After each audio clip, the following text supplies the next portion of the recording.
for it to haunt them physically, psychologically, and they ended up on our doorstep. This was leading, this lack of integration, lack of reestablishment, was leading to issues, money issues, family in crisis, and poverty. People weren't well trained for meaningful employment, and that's the key we're finding to reestablishment.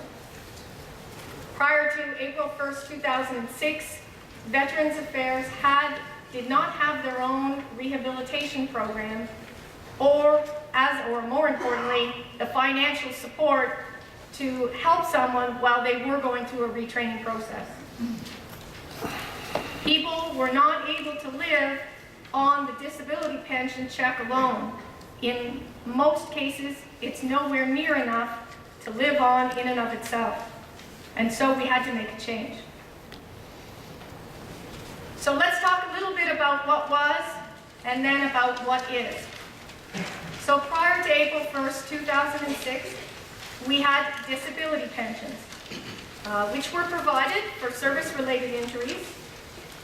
They are awarded on a sliding scale from 1 to 100%, depending on the extent of your injury.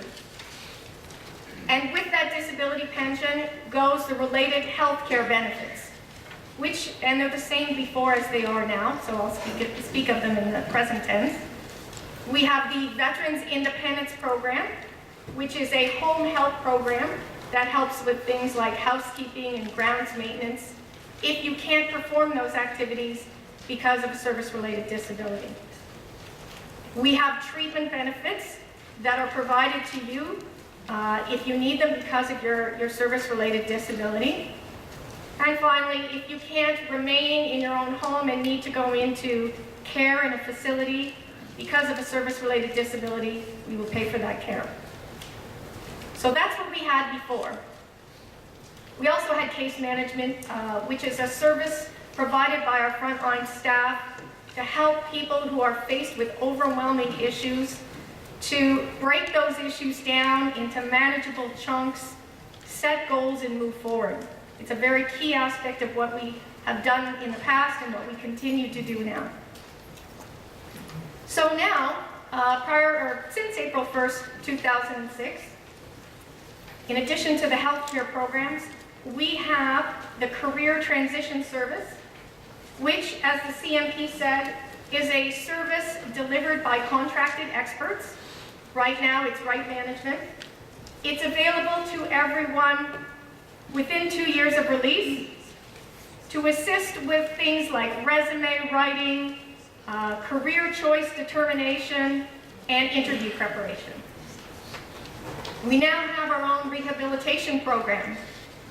The aim of rehabilitation is to restore functioning to the maximum extent possible. And we look at it in 3 ways.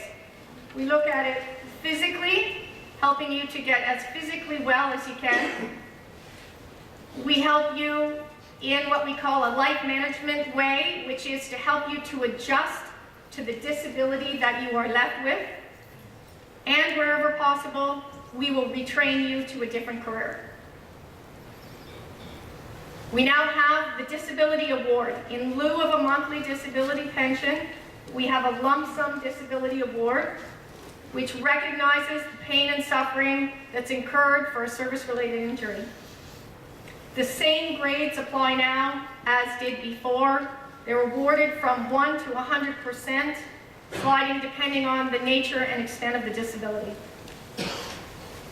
We provide access to the Public Service Health Care Plan, which is the equivalent to GSMIP.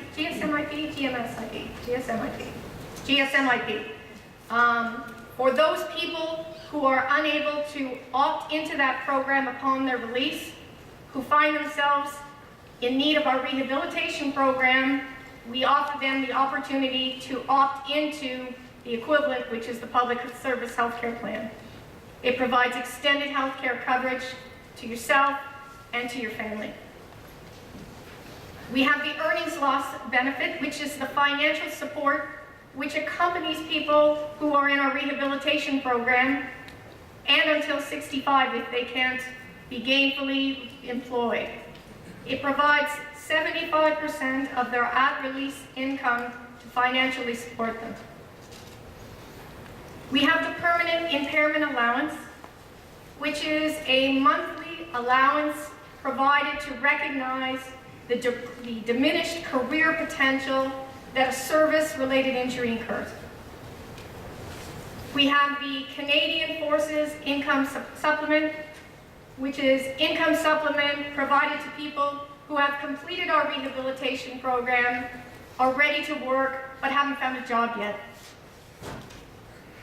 We have the supplementary retirement benefit, which is a lump sum amount paid at age 65 for those people who have not been able to gainfully return to work, who are on the rehabilitation program, and it's paid in recognition of their lost ability to contribute towards a retirement savings plan.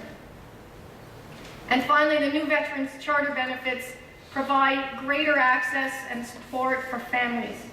We can now provide direct access to counseling for families. We can provide vocational retraining to spouses directly in some cases. We provide assistance with childcare while people are in school or retraining, and the extended health care coverage.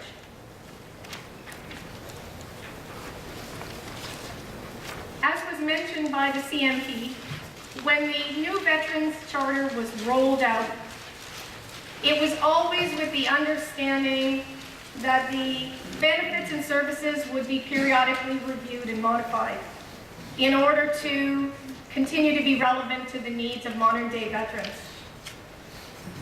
Over the past 4.5 years, we've conducted and received information from really 4 main groups.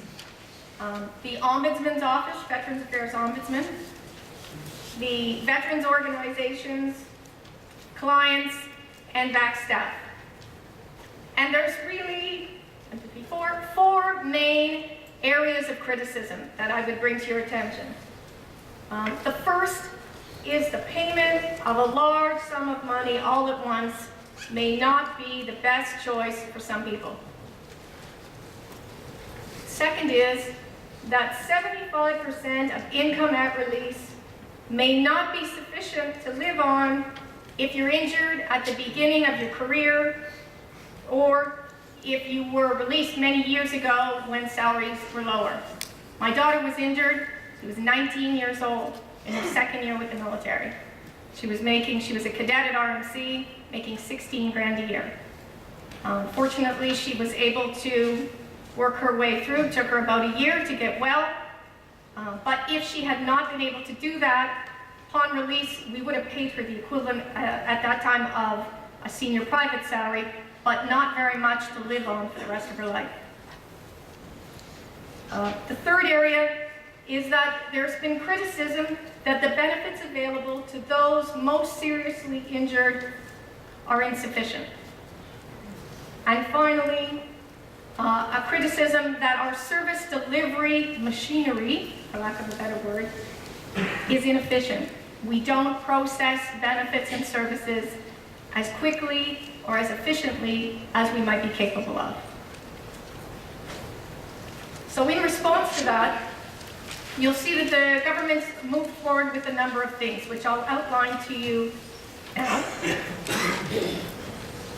First is the payment, the option we're moving forward with to introduce flexible options for payment of the lump sum.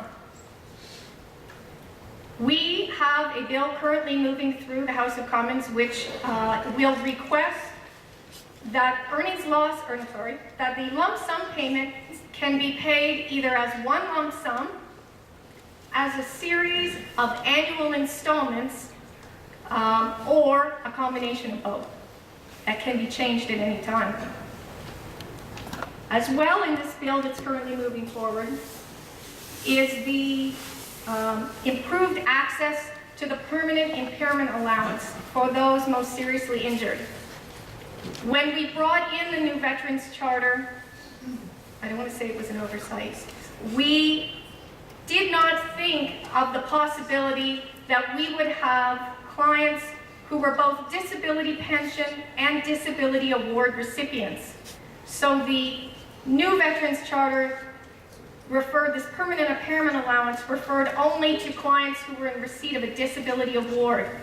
And so when the program became active, we inadvertently missed out on clients who may have been disability pension recipients who were receiving rehabilitation benefits who might need this permanent impairment allowance. And so as this bill is moving forward, we are seeking to change the wording so that there's more flexibility. Thirdly, the addition of an additional $1,000 per month for veterans with service-related injuries on a rehabilitation program who will never be able to be gainfully employed. And finally, the introduction of a minimum salary for the earnings loss benefit. And that will be an initial minimum $40,000 pre-tax. So those 4 benefits, those 4 enhancements are currently moving through the House of Commons. In addition, we've added 20 case managers across the country into areas where they've been needed most, predominantly around the large bases. And we're moving forward to reduce the complexity of the way we deliver services and benefits. And last week, with the help of my colleague Jean, I polled the different program managers across the various programs to ask them what actually have we accomplished so far in streamlining the way we deliver services and benefits. And the responses were, beginning in April 2011, recipients of 2 of our healthcare programs, the Treatment Benefits Program and the Veterans Independence Program, will be able to enroll so that their payments, their reimbursements, can be directly deposited into their accounts. That should shave off a couple of weeks' time in receiving money back. We have moved forward as well to cut down the length of time it takes to adjudicate rehabilitation decisions. We have, this is probably the best one in the group, exception